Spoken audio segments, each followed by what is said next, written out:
හිතනවා Facebook එකට upload කරම යම්කිසි වීඩියෝ එකක් කවුරුන් කෙනෙක් ඔයාගේ කිසිම පර්මිෂන් එකක් නැතුව ඔයාගේ Facebook ප්‍රොෆයිල් එකෙන් හරි එහෙම නැත්නම් ඔයාගේ Facebook page එකෙන් හරි ඩවුන්ලෝඩ් කරලා නැවත මේ වීඩියෝ එක එයාගේ YouTube channel එක අප්ලෝඩ් කරලා තියෙන අවස්ථාවක මේක හරියට YouTube එකට ඉන්ෆෝම් කරලා YouTube එකෙන් රිමූව් කරන්නේ කොහොමද කියන එක තමයි අද මේ වීඩියෝ එකේ මම ඔයාලට කියලා දෙන්න යන්නේ.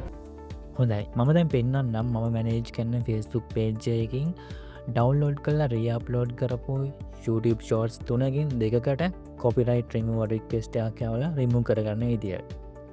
ඉතින් මෙතනදී වැදගත්ම දේ තමයි YouTube platform එකේ තියෙන වීඩියෝ එකක් තමයි දැන් remove කරන්න යන්නේ. ඒ නිසා මේක YouTube එකට තමයි inform කරන්න ඕනේ. ඒ සඳහා ඔයාට YouTube channel එකක් තියෙන එක අනිවාර්ය වෙනවා. ඉතින් ඔයාට YouTube channel එකක් නැත්නම් ඔයාට හරියම ලේසියෙන් Google account එකක් create කරලා ඒ හරහා YouTube channel එකක් හදාගන්න පුළුවන්.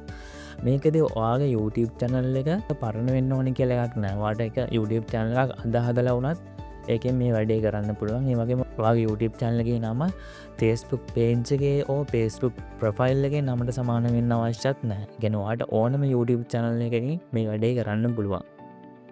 මෙතෙන්දී ඔයා මුලින්ම කරන්න ඕනේ YouTube එකේ YouTube studio එකට ගිහිල්ලා වම් පැත්තේ කෙළවරේ තියෙන content detection කියන එක click කරන්න ඕනේ. ඊට පස්සේ එතන තියෙන removal request කියන බටන් එක ක්ලික් කරන්න ඕනේ. ඊට පස්සේ දකුණු පැත්තේ කෙළවරේ තියෙන new removal request කියන එක ක්ලික් කරන්න ඕනේ. එතකොට ඔයාලට මෙන්න මේ වගේ ෆෝම් එකක් එනවා. මම මේ ෆෝම් එකේ link එකත් YouTube එකේ description එකේ දාලා තියන්නම්. එතකොට ඔයාලට මේ link එක click කරගමන් මේ ෆෝම් එක ඔයාලට ගන්න පුළුවන්. මෙතන මම මුලින්ම තහවුරු කරගන්නවා මේ වීඩියෝ එක මගේ YouTube channel එකෙන් ඩවන්ලෝඩ් කරලා රීඅප්ලෝඩ් කරපු වීඩියෝ එකක්ද එහෙම නැත්නම් Facebook page එකෙන් ඩවන්ලෝඩ් කරලා රීඅප්ලෝඩ් කරපු වීඩියෝ එකක්ද කියලා. ඉතින් මෙතන මට චෙක් කරද්දී පැහැදිලි වෙන දේ තමයි මම මේ වීඩියෝ එක තාම YouTube එකට අප්ලෝඩ් කරලා නැහැ.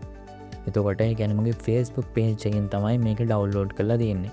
මෙතනදී මම අනිවාර්යයෙන්ම අවශ්‍ය වෙනවා මේ මගේ ඔරිජිනල් Facebook වීඩියෝ එක හොයාගන්න එක.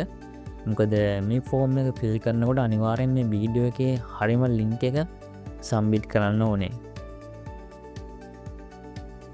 ඉතින් ඔයාලට පේනවාදී අපේ page එකට වීඩියෝස් ගොඩක් අප්ලෝඩ් කරලා තියෙනවා නම් ඉතින් සැලකිය යුතු වෙලාවක් කරනවා මේ වීඩියෝ එකේ හරිම link එක හොයාගන්න. හරි, මේ තමයි අපේ වීඩියෝ එක. ආදරය කියන්නේ තවත් කෙනෙක්ව අයිති කර ගැනීම නෙවෙයි. සැබෑ ආදරය කියන්නේ අනෙකාගේ නිදහසට සහ සතුටට ගරු කිරීමයි. ආදරය කියන්නේ තවත් කෙනෙක්ව අයිති කර ගැනීම නෙවෙයි. සැබෑ ආදරය කියන්නේ අනෙකාගේ නිදහසට සහ සතුටට ගරු කිරීමයි. ඉතින් ඔයාලට පේනවා ඇති ඒ වීඩියෝ එකම තමයි නැවත YouTube එකට අප්ලෝඩ් කරලා තියෙන්නේ. හොඳයි, අපි දැන් මේ ෆෝම් එක හරියට පුරව ගන්න ඕනේ. මුලින්ම add video කියලා තියෙන තද කළු පාට බටන් එක press කරන්න ඕනේ. මෙතන my content යටතේ type of work වලට අපි select කරන්න ඕනේ video කියන එක. පල්ලෙහා තියෙන infringing video කියන එක යටතේ අපි YouTube එකෙන් remove කරන්න අවශ්‍ය වෙන video එකේ link එක copy කරලා paste කරගන්න ඕනේ. ඊට පස්සේ video කියන එක යටතේ තියෙන sub category එකේ අපි අපේ Facebook එකේ video එකක් සම්බන්ධව තමයි මේ කොපිරයිට් එක දාන්නේ. නිසා අපි මෙතන ඉන්ටර්නෙට් වීඩියෝ කියන එක තෝරන්න ඕනේ. ඊට පස්සේ source of my content කියන සබ් කැටගරි එකේ අපි තෝරන්න ඕනේ from outside of YouTube කියන එක. ඊට පස්සේ my video URL කියන box එකේ අපි copy කරලා paste කරගන්න ඕනේ අපි Facebook එකට අප්ලෝඩ් කරපු වීඩියෝ එකේ හරියම URL එක. ඊට පස්සේ මේ වීඩියෝ ටයිටල් කියන එක යටතේ අපි press කරගන්න ඕනේ අපි Facebook එකට අප්ලෝඩ් කරපු වීඩියෝ එකේ ටයිටල් එක එහෙම නැත්නම් caption එකේ මුල්ම කොටස මේ වීඩියෝ ටයිටල් කියන එක යටතේ අපි copy කරලා paste කරගන්න ඕනේ. ඊට පස්සේ මේ location of infringing content කියන එක යටතේ අපි select කරන්න ඕනේ අපේ Facebook වීඩියෝ එකේ මොන වගේ කොටසක්ද නැවත YouTube එකට අප්ලෝඩ් කරලා තියෙන්නේ කියලා. ඉතින් මෙතන entire වීඩියෝ තියෙනවා සම්පූර්ණ වීඩියෝ එකම අප්ලෝඩ් කරලා නම් එහෙම නැත්නම් time stamps විදියට අපිට select කරන්න පුළුවන් ඔයාගේ වීඩියෝ එකේ කොටසක් අප්ලෝඩ් කරලා නම් එහෙම නැත්නම් custom thumbnail එකක්ද description එකක්ද මේ විදියට ඔයාලට ගැලපෙන විදියට තෝරන්න පුළුවන්. ඉතින් මෙතන මගේ සම්පූර්ණ වීඩියෝ එකම අප්ලෝඩ් කරන නිසා මම එන්ටයි වීඩුව කියන ඔප්ෂන් එක මම සිලෙට් කරනවා. ඊට පස්ස අපි කරන්න ඕන මේ ඇඩ් ටු ලිස්ට් කියන බටන් එක කළු පාට බටන් එක ප්‍රෙස් කරන්න ඕනේ. ඉතින් ඔයාට මේ වගේ තව වීඩියෝස් තියෙනවා නම් ආයේ ඇඩ් වීඩියෝ කියන එකට ගිහිල්ලා ඔයාට ඒ වීඩියෝස් ඇඩ් කරන්න පුළුවන්. ඊට පස්සේ ඊට පල්ලෙයන් තියෙනවා දෙවනි චැප්ටර් එක විදියට අපි ෆිල් කරන්න ඕනේ කොපිරයිට් ඕනගේ ඩීටේල්ස්. එතකොට මෙතන affected party කියන එක යටතේ අපිට තෝරන්න පුළුවන්. මෙතන මම myself තෝරලා තියෙනවා. ඊට පස්සේ කොපිරයිට් ඕන නේම් කියන එකට මම Facebook page එකේ නම දාලා තියෙනවා සිංහල ධම්ම talks කියලා. මෙතනදී ඔයාලට ඔයාලගේ වීඩියෝ එක මුලින්ම අප්ලෝඩ් කරපු Facebook page එකේ නම හරි එහෙම නැත්නම් ඒක මුලින්ම අප්ලෝඩ් කරේ personal profile එකට නම් personal profile එකේ name එක හරි type කරන්න පුළුවන්. ඊට පස්සේ මෙතන වගේ phone number එකක් අනිවාර්යයෙන්ම දාන්න ඕනේ. ඊට පස්සේ primary email කියලා එක මෙතන lock වෙලා තියෙන්නේ වගේ YouTube channel එක හදලා තියෙන email එකට. ඊට පස්සේ ඔය අනිවාර්යයෙන්ම secondary email එකක් දාන්න ඕනේ. ඊට පස්සේ මේ පහලෙන් තියෙන relationship to copyrighted content කියන field එක අනිවාර්යෙන් fill කරන්න ඕනේ තවත් එකක්.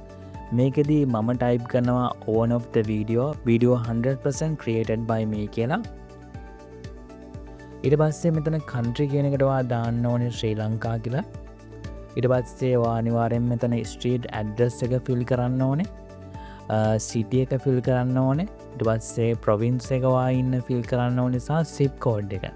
මේ ටික ඔයා fill කරන්න ඕනේ. ඊට පස්සේ මෙතන තමයි වැදගත්ම අනිත් ප්‍රධාන තැන වෙන්නේ මෙතන removal options. YouTube එක අපිට දෙකක් දීලා තියෙනවා. එකක් තමයි scheduled එක. මේකෙදී වීඩියෝ එක අප්ලෝඩ් කරපු කෙනාට නොටිෆිකේෂන් එකක් යන්නේ දවස් 7ක් ඇතුළත මේ වීඩියෝ එක රිමූව් කරගන්න කියලා. එහෙම රිමූව් කරේ නැත්නම් දවස් 7කට පස්සේ YouTube එක මේ වීඩියෝ එක රිමූව් කරනවා සහ දවස් 7කට පස්සේ යාට කොපිරයිට් ස්ට්‍රයික් එකක් එනවා. යා වීඩියෝ එක දවස් 7ක් ඇතුළත රිමූව් කරේ නැත්නම්. මේ ක්‍රමයේ තියෙන එක හොඳ දෙයක් තමයි විශේෂයෙන්ම අපේ වීඩියෝ එක රීඅප්ලෝඩ් කරපු ක්‍රියේටර් එක පැත්තෙන් බැලුවොත් යාට දවස් 7ක කාලයක් ලැබෙනවා. ඒ දවස් 7 ඇතුළත යා මේ වීඩියෝ එක ඩිලීට් කරොත් එහෙම යාට කිසිම කොපිරයිට් ස්ට්‍රයික් එකක් වදින්නේ නැහැ. හැබැයි අපේ පැත්තෙන් තියෙන පොඩි අවාසියක් තමයි මේ වීඩියෝ එක අප්ලෝඩ් කරපු කෙනා මේ නොටිෆිකේෂන් එක බලන්න නැතුව හිටියොත් එහෙම මේක දවස් 7ක් යනකම්ම මේ වීඩියෝ එක තියෙනවා YouTube එකේ. අපිට දවස් 2ක් 3ක් කියලා හිතුනොත් අපිට ඉමීඩියට් මේක රිමූව් කරගන්න ඕනේ කියලා අපිට කිසිම ඔප්ෂන් එකක් නැහැ අනිත් පැත්තට මාරු වෙන්න.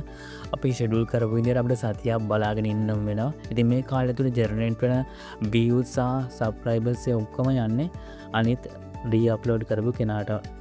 ඊපස්සේ දෙවන මෙතඩ් එක තමයි ස්ටෑන්ඩඩ් request removal now කියන එක. මේ මෙතෙන්ට එක ඔයා සිලෙක්ට් කරොත් එහෙම අනිවාර්යයෙන්ම YouTube එක වාගේ මේ රික්වෙස්ට් එක ප්‍රොසෙස් කරපු ගමන්ම ඉමීඩියට්ලි සමහර වෙලාවට මේක පැය එකක් පැය දෙකක් වගේ පොඩි කාලයක් වෙන්න පුළුවන් දවසක් වගේ වෙන්න පුළුවන්. ඉමීඩියට්ලිම අර අප්ලෝඩ් කරපු YouTube වීඩියෝ එක අයින් කරනවා. හැබැයි මෙතන වෙන අභාසික තමයි YouTube එක වීඩියෝ එක අප්ලෝඩ් කරපු කෙනාට යාට මේක ස්ට්‍රයික් එකක් විදිහට තමයි යන්නේ. ඊට පස්සේ අපිට ජට අපිට සිලෙක්ට් කරන්න පුළුවන් prevent future copies of this content කියන එකට අපිට ටික් එකක් දාන්න පුළුවන්. ඊට පස්සේ යට එකට අනිවාර්යෙන් ටික් එකක් දාන්න ඕනේ. එහෙම කරාම තවදුරටත් මේක YouTube එකේ ආයේ copies විදියට අප්ලෝඩ් කරන්න දෙන්නේ නැහැ. ඊට පස්සේ ඔයාලා මේ legal agreements වලට අනිවාර්යෙන්ම ටික දාන්න ඕනේ. ඉතින් මම වීඩියෝස් දෙකක් මේ විදියට මම සෙට් කරලා තියෙනවා. ඉතින් මම දැන් මේ වීඩියෝ රිමූවල් රික්වෙස්ට් එක මේ විදිහට සම්බිට් කරන්න යන්නේ. ඊට පස්සේ අපිට පේනවා මෙතන අපේ මේ කේසස් දෙක progress under review කියන යටතේ තමයි අපිට මේ වීඩියෝ දෙක බලා ගන්න පුළුවන් ඉන්නේ දැන්. ඉතින් මේ වීඩියෝ එක ඔයාලට වැදගත් වුණා නම් අනිවාර්යයෙන්ම වීඩියෝ එකට ලයික් එකක් දාන්න අමතක කරන්න එපා. ඒ වගේම තවත් මේ වගේ වීඩියෝස් බලන්න මගේ YouTube channel එක subscribe කරලා තියාගන්න.